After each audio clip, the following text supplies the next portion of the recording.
meus amores, tudo bem? Aqui é a Vichy Lexi. Em clima de aniversário, eu farei um vídeo sobre imigração, morar fora do Brasil, porque eu desisti desse sonho. Pra quem não me conhece, eu já fiz 2 imigrações na minha vida. Eu morei 3 anos na Inglaterra. Quando eu tinha 18 anos, eu fui pra lá.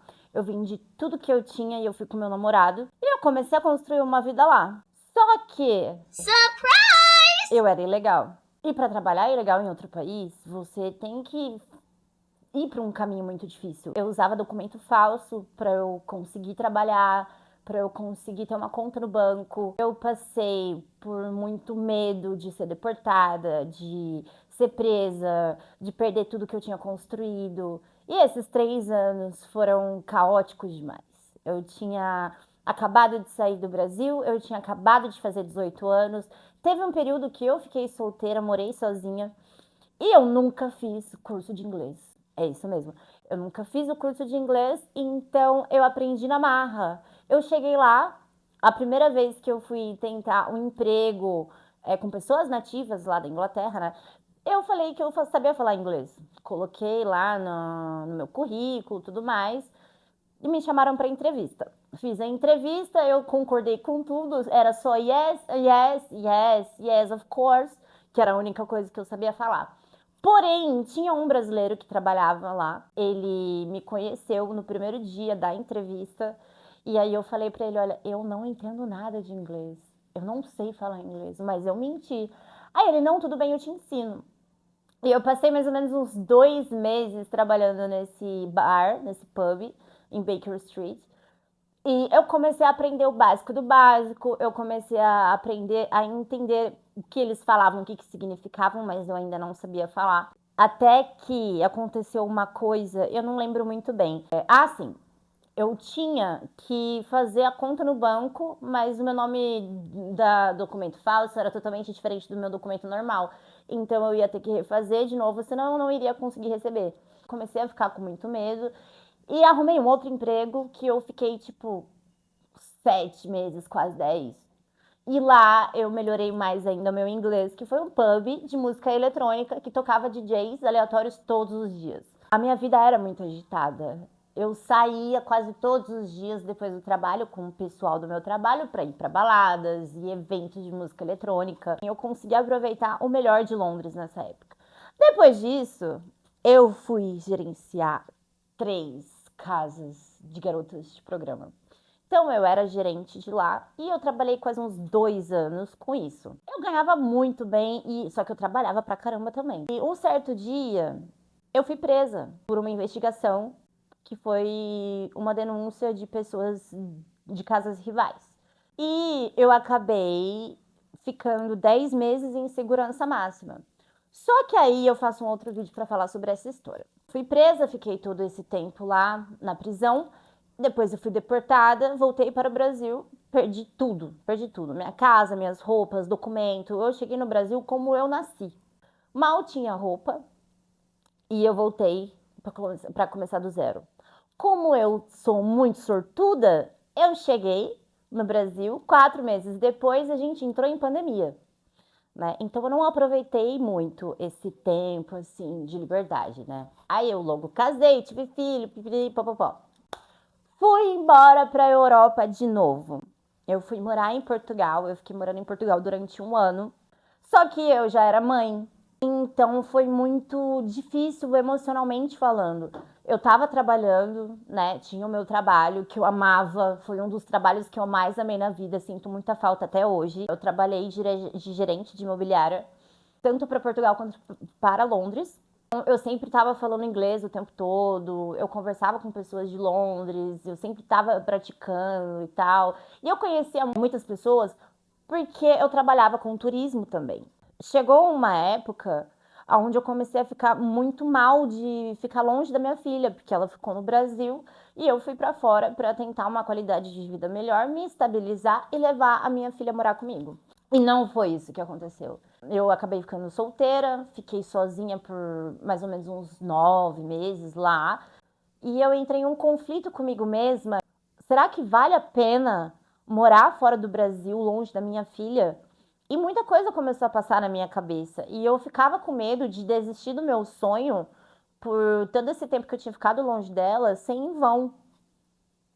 Só que, querendo ou não, independente de quanto tempo passasse, se eu continuasse longe dela, eu iria ficar cada vez pior, emocionalmente falando. Um belo dia que eu tinha que levantar para trabalhar, e eu acordei, olhei pro teto e eu pensei, que vida é essa? Eu não quero sair da minha cama.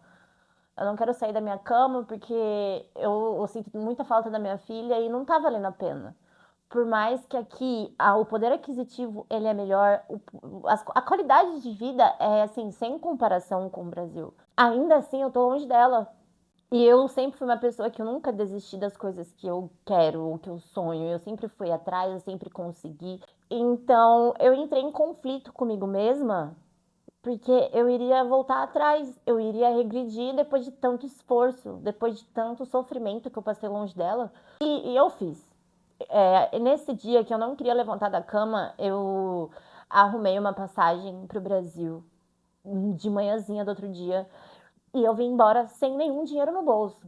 Eu voltei para o Brasil pela segunda vez sem nenhum dinheiro no bolso para recomeçar do zero. Porque eu não queria ficar longe da minha filha, longe da minha família. Isso já era muito difícil para mim.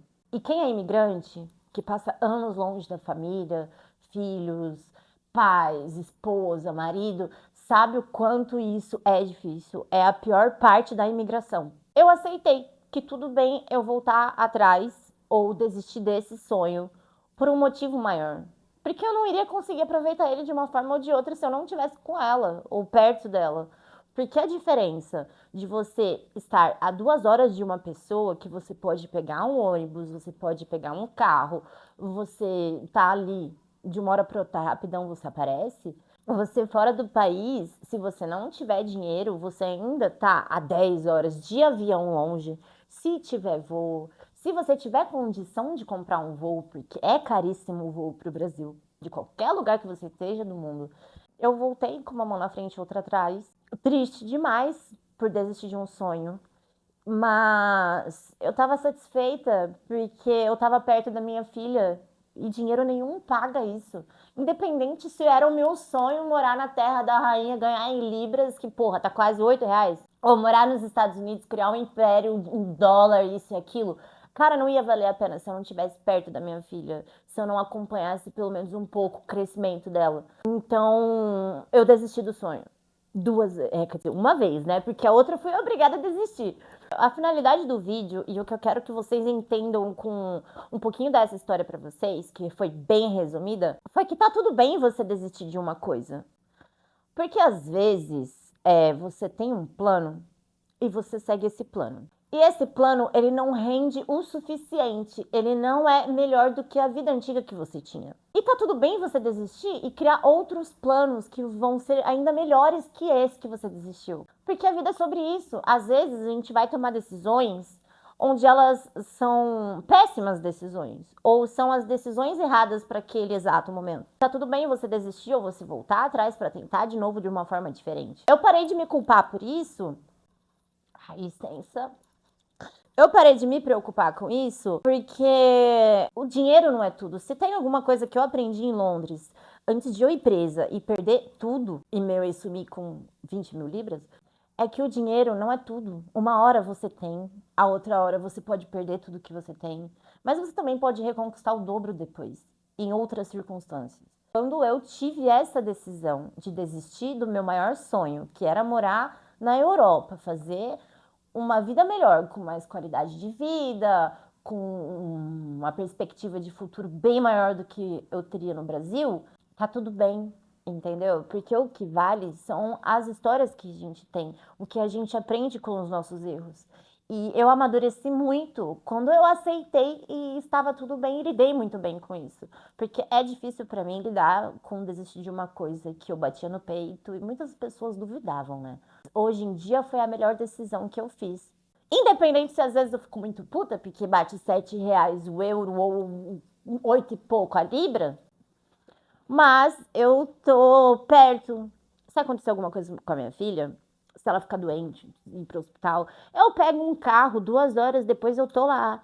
Eu posso largar o que eu estiver fazendo para eu ir encontrar a minha família, entendeu? Eu não vou perder o meu emprego por isso. E eu acho que dinheiro nenhum paga isso. Porque depois que você passa anos em um país que não é o seu país, onde você vai sofrer preconceito por várias pessoas diferentes, você vai trabalhar em subemprego, às vezes você vai passar fome, você não vai ter lugar para dormir ou morar, etc e tal, porque existe a crise imobiliária, existe o preconceito, existe a dificuldade de você alugar uma acomodação sem documentação regular de alguém que tenha visto para morar no país, entre outras coisas. E você passar por tudo isso sozinho, sem você poder correr para casa da sua mãe ou para alguém que você conhece para você chorar ou sei lá, dar um abraço. Cara, isso é muito solitário, muito doloroso. Então assim, dinheiro nenhum paga. E eu nunca vou me arrepender da decisão que eu tive de largar tudo e voltar pro Brasil, porque eu não estava bem psicologicamente e eu precisava estar perto da minha filha, da minha família, para eu ter motivação para ir atrás das minhas coisas, para eu parar de fazer merda e tentar fugir da minha própria realidade com vício, ou com sair o tempo todo, ou com fazer qualquer outro tipo de merda. Cara, tá tudo bem você desistir do seu sonho pra começar de novo em uma outra coisa diferente, ou de outra forma diferente. Ou você regredir pra voltar ainda mais forte. Esse foi um pouquinho da minha história sobre imigração. É super difícil, sim. Você vai ter que aprender a ter instinto de sobrevivência para você não passar fome, para você não passar frio, para você não acabar morando na rua. Você tem que aprender tudo isso. Você tem que aprender a se comunicar com as pessoas. Por mais que você não fale a mesma língua, você tem que aprender a pesquisar na internet, usar o Google Tradutor, entendeu? Você realmente nasce de novo. Porque você vai para um país que você nunca foi, você não conhece nada. Você corre perigo de várias formas. Só que é um risco que você tem. Eu não tô falando pra você que não é pra você fazer, que é pra você ficar com medo, que não é bom. Cara, é bom. Se eu não tivesse sido deportada de Londres, eu provavelmente estaria lá até hoje. Eu já tinha tirado a minha documentação. Ou não. Às vezes eu nem ia ter a mesma cabeça que eu tenho agora. Hoje eu escolho ficar no Brasil, ficar perto da minha filha, perto da minha família, fazer a minha vida aqui e ir pra fora pra viajar. Porque pra mim é cômodo, entendeu? Porque quando eu morei na Europa, tanto em Londres quanto em Portugal, as pessoas sempre trabalhavam demais, as pessoas sempre eram frias demais, era cada um na sua. Não é a minha vibe. Eu sou muito animada, eu amo o verão. Eu gosto muito da vibe de você ir pra praia no final do ano e tá todo mundo na rua festejando, independente do dia que seja, entendeu? Eu gosto de sair na rua, a pessoa tá fudida assim na vida, mas ela tá fazendo piada, ela tá fazendo brincadeira, ela tá rindo, ela tá sempre assim, bora pra frente. Na Europa a gente não tem isso, entendeu? Fora do Brasil a gente não tem isso. É sempre depressivo demais, porque a gente sempre tá sozinho, sempre longe das pessoas que a gente ama. E é aquilo, cara, dinheiro não é tudo. Uma hora você vai ter dinheiro demais, a outra hora você vai ter que gastar tudo isso com uma emergência. Ou alguma coisa vai acontecer que você vai perder esse dinheiro e você tem que aprender que a vida é sobre isso, entendeu? A vida é sobre as pessoas que a gente mantém na nossa vida. São as pessoas importantes e o que você vai ter com elas. Porque no final a única coisa que a gente vai levar disso são as memórias, são as vivências, são as histórias. E nada vale a pena se a gente não erra, se a gente não é triste, se a gente não se fode na vida. Porque como que a gente vai entender o valor que ela tem se a gente não entende como é não ter isso? Bom, acho que eu falei o que eu queria falar. Desculpa, às vezes o meu TDAH atrapalha muito o que eu quero falar. Mas aí o meu produtor que se vire pra editar esse vídeo. Mas eu acho que eu falei tudo o que eu queria falar de um jeito bom. Acredito eu.